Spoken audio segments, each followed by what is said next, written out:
Iran യുദ്ധം തൽക്കാലത്തേക്ക് നിർത്തിവെക്കാൻ America നിർബന്ധിതമായിരിക്കുന്നുവെന്ന് പറയേണ്ടി വരും. എന്തുകൊണ്ട് എന്ന ചോദ്യം അപ്പോഴും അവിടെ അവശേഷിക്കുകയാണ്. ഇറാന്റെ ഊർജ്ജ കേന്ദ്രങ്ങൾ ആക്രമിക്കുമെന്ന് ഭീഷണി മുന്നറിയിപ്പ് നൽകിയതിന് പിന്നാലെയായിരുന്നു അമേരിക്കയുടെ അപ്രതീക്ഷിതമായ യുദ്ധത്തിൽ നിന്നുള്ള പിന്മാറ്റം. അത് പറയുമ്പോഴാണ് മറ്റൊരു വാർത്ത കൂടി പങ്കുവെക്കേണ്ടി വരുന്നത്. ഹോർമൂസ് കടലിടുക്ക് 48 മണിക്കൂറിനകം തുറന്നില്ലെങ്കിൽ ഊർജ്ജ കേന്ദ്രങ്ങൾ ആക്രമിക്കും എന്നായിരുന്നല്ലോ ട്രംപിന്റെ ഭീഷണി.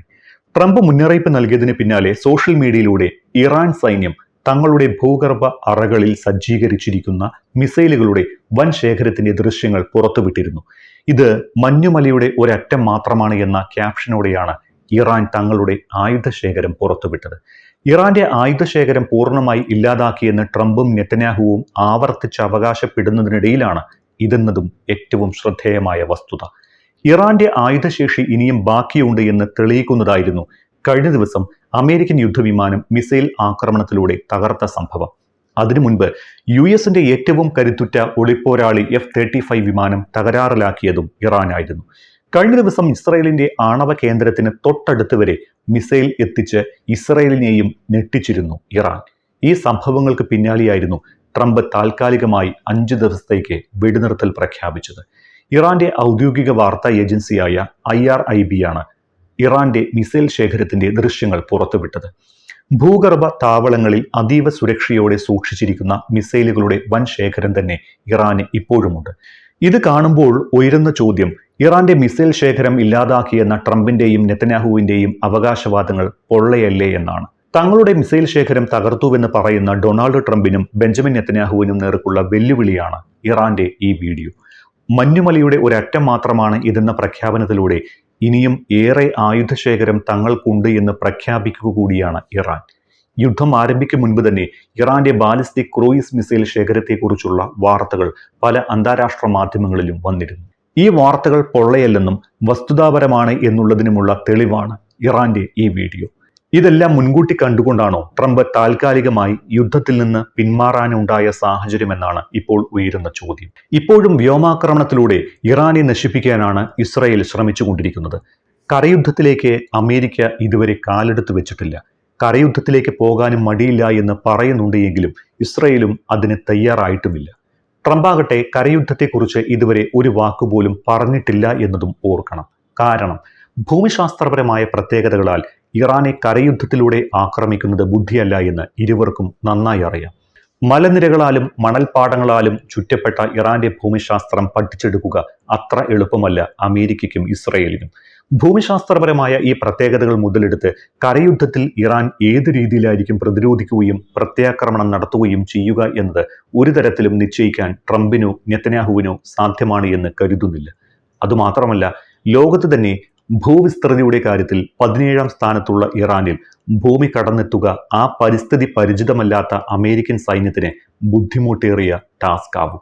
വ്യോമാക്രമണത്തിലൂടെയും ബങ്കർ ബസ്റ്റർ ബോംബുകളിലൂടെയും അമേരിക്കയും ഇസ്രയേലും ഇറാനെ ആക്രമിച്ചപ്പോൾ ഇറാൻ തിരിച്ചടിച്ചത് ബാലിസ്റ്റിക് മിസൈലുകളും ഡ്രോണുകളും ഉപയോഗിച്ചായിരുന്നു. കഴിഞ്ഞ ജൂണിൽ അമേരിക്കയും ഇസ്രയേലും 12 ദിവസം ഇറാനെ ആക്രമിച്ചപ്പോഴും ഇറാൻ പ്രതികരിച്ചത് ബാലിസ്റ്റിക് മിസൈലുകൾ ഉപയോഗിച്ചായിരുന്നു. അന്ന് ഇറാന്റെ മിസൈൽ ശേഷി ഇസ്രയേൽ ശരിക്കും മനസ്സിലാക്കിയതുമാണ്. അതുകൊണ്ടാണ് ഇറാനെ ആക്രമിക്കാൻ ഇസ്രയേൽ അമേരിക്കയെ കൂട്ടുപിടിച്ചത്. കാരണം ഇറാന്റെ മിസൈൽ പ്രഹരം താങ്ങാനുള്ള ശേഷി ഇല്ലെന്ന് നെതന്യാഹുവിന് നന്നായി അറിയാം. അമേരിക്കയെ കൂട്ടുപിടിച്ചാൽ അമേരിക്ക തങ്ങളെ രക്ഷിക്കുമെന്ന് ഇസ്രയേലും കണക്കുകൂട്ടി. ഇസ്രയേലിന്റെ പ്രധാന ലക്ഷ്യവും ഇറാന്റെ മിസൈൽ ശേഷി ഇല്ലാതാക്കുകയാണ്. ഇക്കാര്യം ഇറാൻ അമേരിക്ക ആണവ ചർച്ചകൾ നടക്കുമ്പോൾ പലകുറി അമേരിക്കയിലെത്തിയ നെതന്യാഹു ട്രംപിനോട് ആവശ്യപ്പെട്ടതുമാണ്. ആണവ നിർവ്യാപനത്തിനപ്പുറം മിസൈൽ ശേഷി കുറയ്ക്കണമെന്നും ഇറാനോട് ആവശ്യപ്പെടാനായിരുന്നു നെതന്യാഹു ട്രംപിന് മേൽ സമ്മർദ്ദം ചെലുത്തിയത്. എത്രയും വേഗം ഇറാനെ കീഴ്പ്പെടുത്തുന്നതിനാണ് ദ്രുതഗതിയിൽ ഒരു ആക്രമണത്തിന് നെതന്യാഹു ട്രംപിനെ സമ്മർദ്ദം ചെലുത്തിയതും ഫെബ്രുവരി 28-ന് ഓപ്പറേഷൻ എപ്പിക് ഫ്യൂരിക്ക് ട്രംപ് ഉത്തരവിട്ടതും. അവിടെ മുതൽ ഇരുവരുടെയും കണക്കുകൂട്ടലുകൾ പിഴച്ചു എന്ന് തെളിയിക്കുന്നതാണ് പുതിയ സംഭവ വികാസങ്ങൾ. ആദ്യത്തെ അപ്രതീക്ഷിത ആക്രമണത്തിൽ പരമോന്നത നേതാവിനെ നഷ്ടപ്പെട്ടപ്പോഴും ഇറാൻ കാണിച്ച പോരാട്ട വീര്യമാണ് ട്രംപിനെയും നെതന്യാഹുവിനെയും കുഴക്കിയത്. യുദ്ധം ഏത് രീതിയിൽ അവസാനിപ്പിക്കും എന്നറിയാതെ ട്രംപ് ഉഴറി. ഇതിനിടയിൽ പലകുറി അമേരിക്കയ്ക്ക് അടിപറ്റി. ഇസ്രയേലിൽ അയൺ ഡോം പോലുള്ള കേളുകേട്ട പ്രതിരോധങ്ങൾ പൊളിച്ചും മിസൈലുകൾ വീണ്ടുകൊണ്ടിരുന്നു. ഇക്കഴിഞ്ഞ ദിവസങ്ങളിൽ അടുത്തടുത്ത ദിവസങ്ങളിലായി അമേരിക്കൻ വ്യോമസേനയിലെ 2 കരുത്തരാണ് വീണത്. കരുത്തനായ ഒളിപ്പോരാളി എന്ന് വിശേഷണമുള്ള F-35 സ്റ്റെൽത്ത് വിമാനം പറക്കലിനിടെ തകരാറിലായി. റഡാറിന് പോലും കണ്ടെത്താനാകില്ല എന്ന് പറഞ്ഞിരുന്ന F-35 ഇറാൻ എങ്ങനെ കണ്ടെത്തി ആക്രമിച്ച് തകരാറിലാക്കിയെന്നത് ഇപ്പോഴും അജ്ഞാതമാണ്. ഇതിന് പിന്നാലെയാണ് F-15 വിമാനം കൂടി മിസൈൽ ഉപയോഗിച്ച് തകർത്തത്. ഇതോടെ അമേരിക്ക അപകടമണത്തു. ഈ സമയത്താണ് ഇസ്രയേലിന്റെ അയൺ ഡോമും ഡേവിഡ് സ്ലിംഗും താഡും അടക്കമുള്ള പ്രതിരോധങ്ങൾ മറികടന്ന് ഇസ്രയേലിലെ ആണവ കേന്ദ്രത്തിന് തൊട്ടടുത്ത് വരെ ഇറാന്റെ മിസൈൽ പതിച്ചത്. ഇതും ഇസ്രയേലിന് ഞെട്ടലുണ്ടാക്കി. ഈ ഘട്ടത്തിലാണ് മിസൈൽ ശേഖരത്തിന്റെ വീഡിയോ പുറത്തു വരുന്നത്. ഇതുവരെ പ്രയോഗിച്ചതൊന്നുമല്ല, ശക്തമായ ആയുധങ്ങൾ ഇനിയും ശേഖരത്തിലുണ്ട് എന്ന് വിളിച്ചു പറയുകയാണ് ഇറാൻ ഇതിലൂടെ. അതുകൊണ്ട് തന്നെ യുദ്ധം മുന്നോട്ട് കൊണ്ടുപോയാൽ കാത്തിരിക്കുന്നത് എന്തെല്ലാമാണ് എന്ന് അമേരിക്കയ്ക്ക് ആശങ്കയുണ്ട്.